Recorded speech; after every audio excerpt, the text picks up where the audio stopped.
Hello and welcome to Loving Me, Myself, and Life with me, Jody Misiak. I am super excited this week because I'm doing something different. I have decided over the next 4 weeks to hold a podcast series. And this series is called A Journey to Self-Love. Now, yes, I talk about self-love in everything and everything I talk about, really. It all comes back down to self-love. But over the 4 weeks, I am going to dive deep into the world of self-love, my own struggles, what I've learned, and ways that you can build a deeper, loving relationship with yourself. And it's just in 4 weeks. So you have 4 weeks in a row and you have this beautiful just topic around self-love. So get cozy, get comfy, and let's get right into it. This first episode is about my own personal journey to self-love. Now, it was a bumpy one, a really bumpy one. And if you've listened to other episodes, you might already have heard some of this, but I'm going a little deeper, I believe, and I'm putting it all in this episode, all really like a tell-all about my life and my personal struggles. So growing up, I'm the oldest of 4 kids, and there's a 9.5 year age difference between me and my brother, who is the youngest. So I pretty much took on the nurture role pretty early in my life. At 9.5, I had a little kid I was taking care of. And on top of that, I was boy obsessed, like super boy obsessed, where I look at my journals because I've been writing in journals or what I call diaries when I was a kid since probably back in 9 or 10, possibly even earlier. And I'd have a list of all the boys I like. And at one point I remember having like up to 10 guys on this list. Like I just always felt I needed to chase after this outside thing that wasn't inside of me. Like I didn't even know what I was doing back then, but I was constantly looking for validation. Both my parents worked and I was left to my own devices, daydreaming a lot and taking care of my siblings and things like that. So I didn't really make time for things that I really loved, or occasionally I did, like after school programs and stuff, if I could get a ride home from a friend. So I didn't do a lot for me.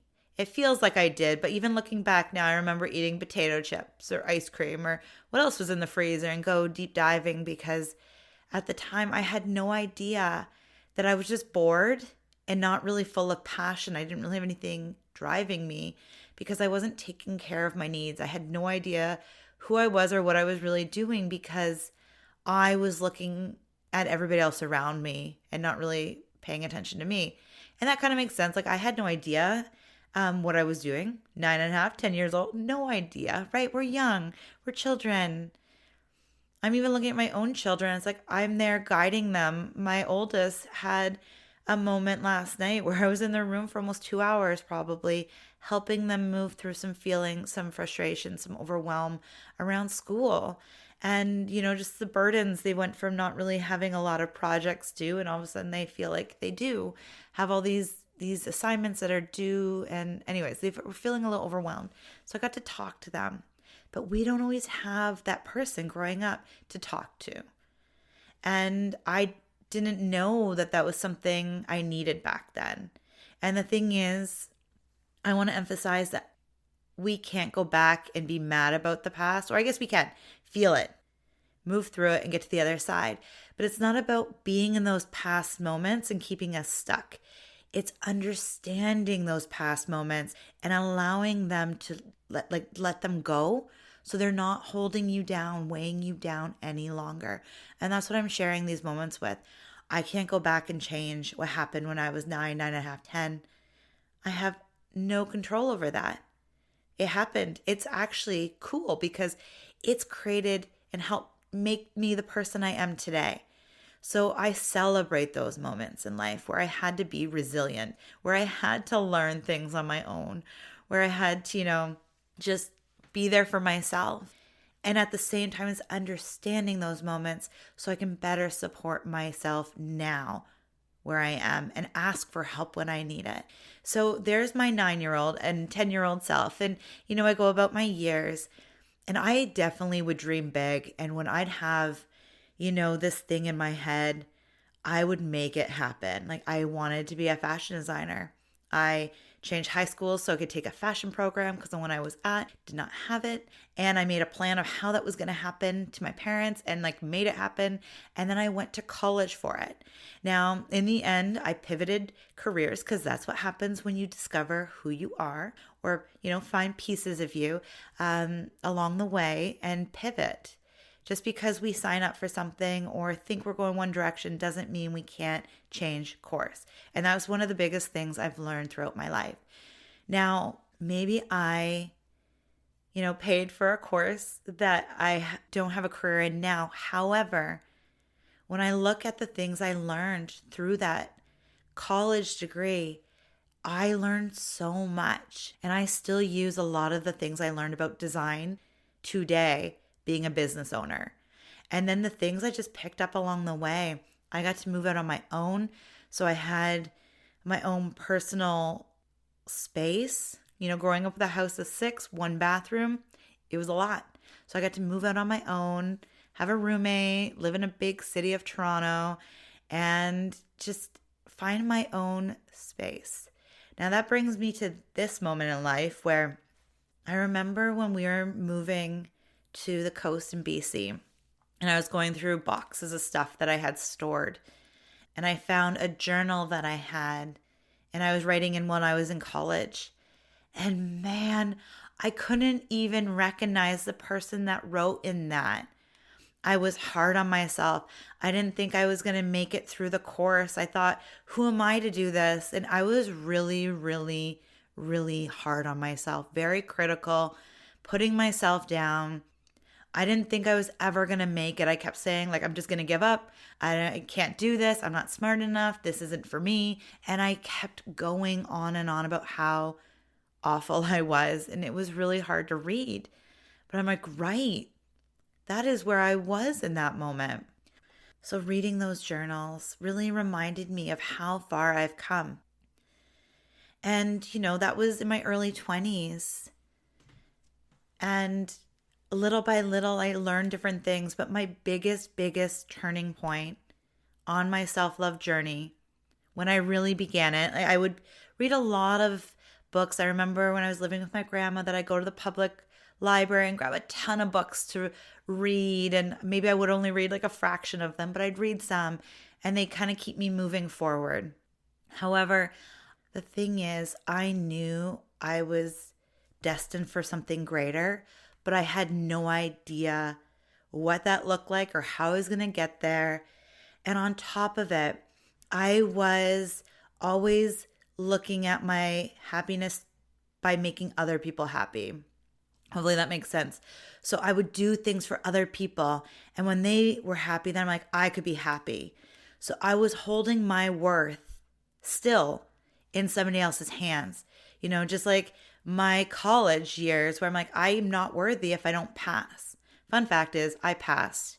It was a struggle. It was an uphill battle the whole time, but I still did it. Even if I'd stay up till 4 o'clock in the morning or pull all-nighters, I did it. Even if I had to, redo assignments, I was constantly, trying to improve. And, but I was holding my worth in somebody else's hands. I wasn't worthy unless somebody else said I was. And remembering that place, it's so crappy to be in when we allow others to dictate how worthy we are.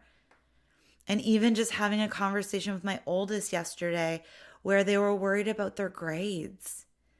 And I know they're trying their best and they have all these assignments, and one assignment got ruined in the classroom.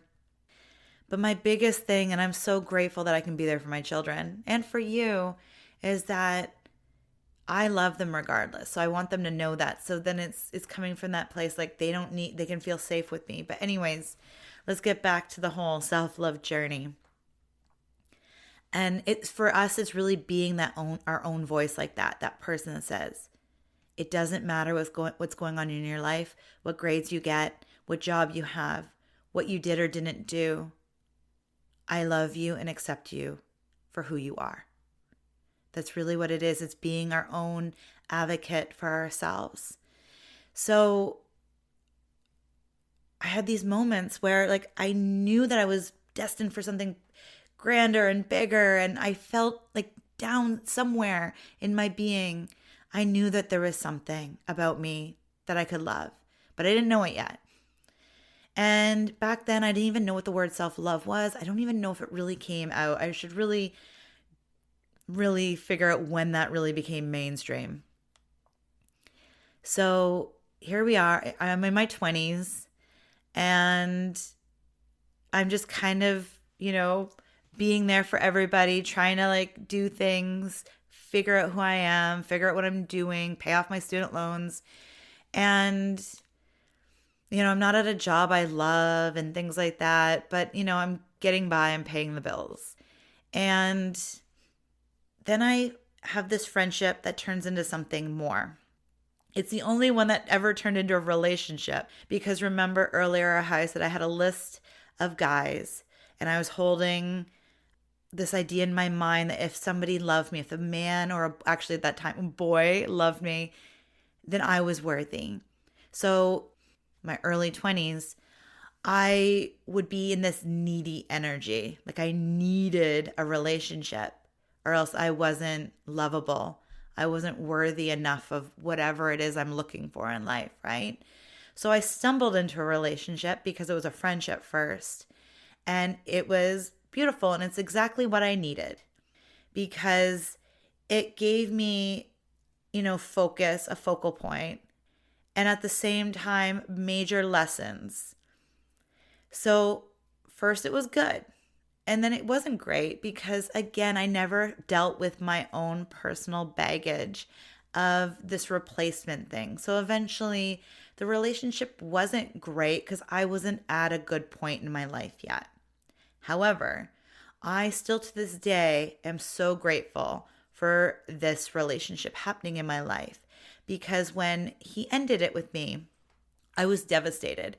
And I've shared this before. I was totally devastated. I was on the floor crying. I didn't eat for a month. I could barely function. I would get up for work. I'd come home and on repeat for about a month. So eventually the pity party ended when I found myself on the floor and my grandma was taking care of me. I was really sick from drinking too much because my grandma decided it was a good idea for me to join her and her friends, or I think it was some of my great aunts and uncles, over, and we had some cocktails before supper. And then we had wine at supper, and then a dessert wine after, and then I just kept going with straight up amaretto. So I had a moment of like, well, this is not how I want to live my life anymore. So I picked myself up after having that pity party for about a month. And I started to do things for me. I went to a yoga class. I went to the gym a lot. I worked out a lot because movement does help us feel better. And it was one of the best things I ever could have done was move my body and keep moving and moving and moving my body. So then because when our emotions are not good, we can't make good decisions. And even to this day, I'm back at getting on my yoga mat and moving my body in loving ways because it does help me with my mental well-being. If I'm not moving, it's just, my mental well-being just kind of takes a downhill turn. So it's one of my main focal points, again, is movement, whichever way you want to do it. But movement is very, very helpful. Anyway, so a year after really just taking time for me. So after a year of taking care of me, I was finally feeling really good where I was I felt like I slowed down more, except I really wasn't, right? I was going to the gym, and I was doing this and I was doing that. So for the very first time, I wasn't looking outside of myself to feel love. I was starting to finally build this relationship with myself. Now, it definitely wasn't perfect, but I was at least being acknowledged at this point, and it was so amazing. So after a year, I remember I was watching Yes Man with Jim Carrey in it. It was in the movie theaters. So my self-love journey really started about 2008, early 2008. And then in January 2009, I was watching that movie, Yes Man, with Jim Carrey. And I was watching it with my siblings. And I remember afterwards, just everything that I was learning and reading and just absorbing that year clicked with that movie. And it might sound silly, but it did.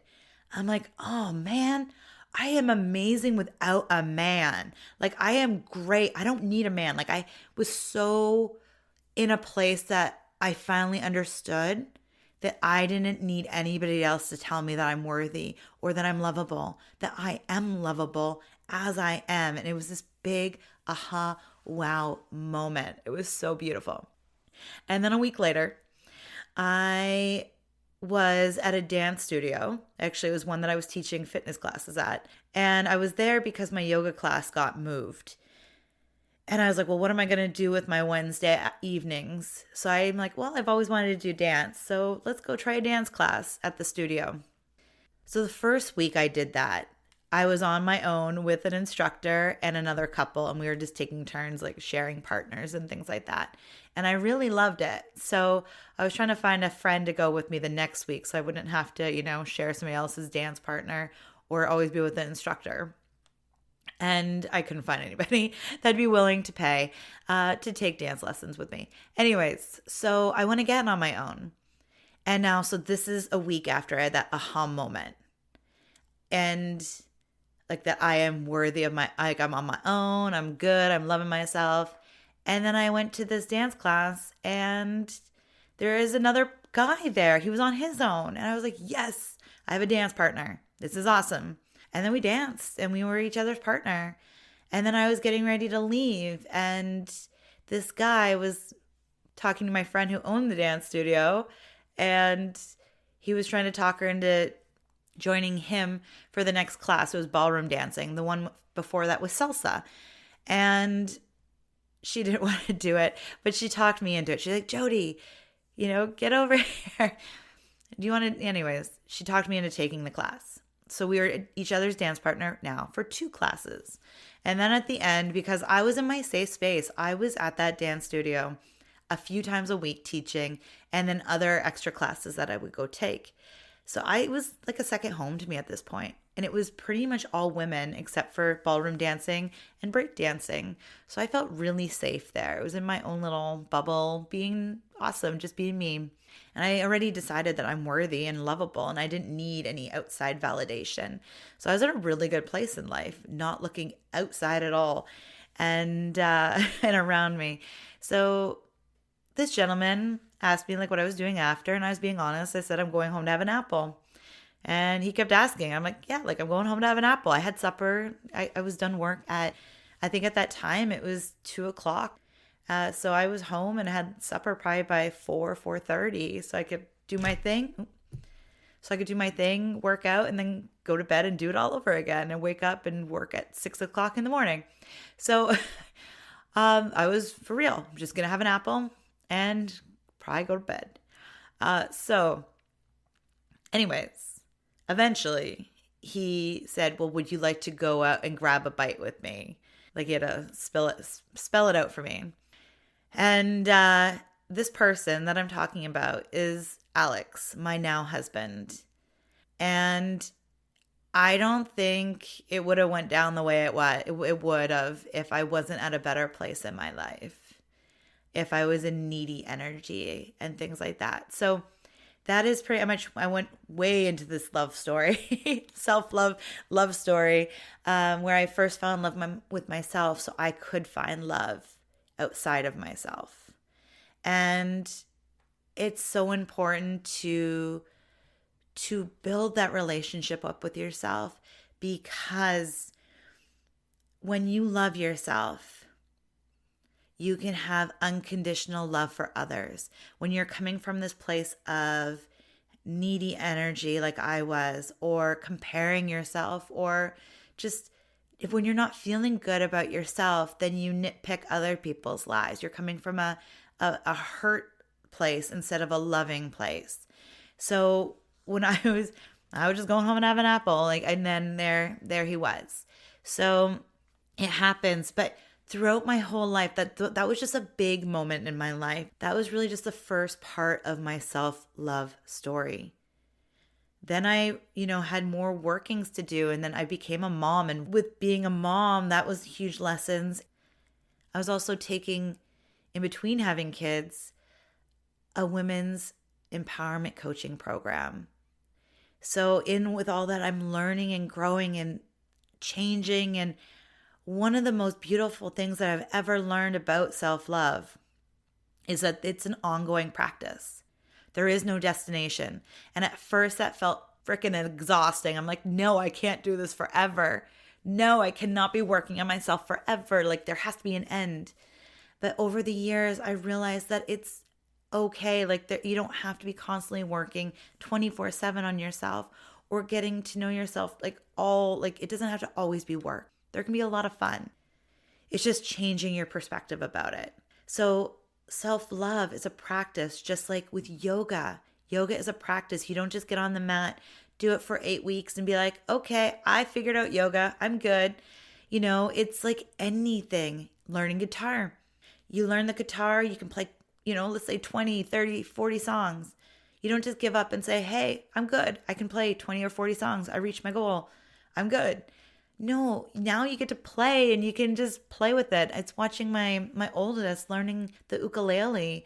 When they started, they were so nervous. They're like, I don't know what I'm doing. And oh my goodness, now they're just playing all around everywhere, not even having to look at their music notes or anything like that. Like, a practice is something that you embody in your life. So it's like a habit. It's a muscle that you constantly keep building.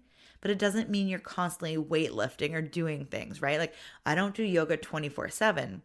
I take a time in my morning and practice my yoga and continue getting to know myself better on my mat, stretching and becoming more flexible, body, mind, and spirit.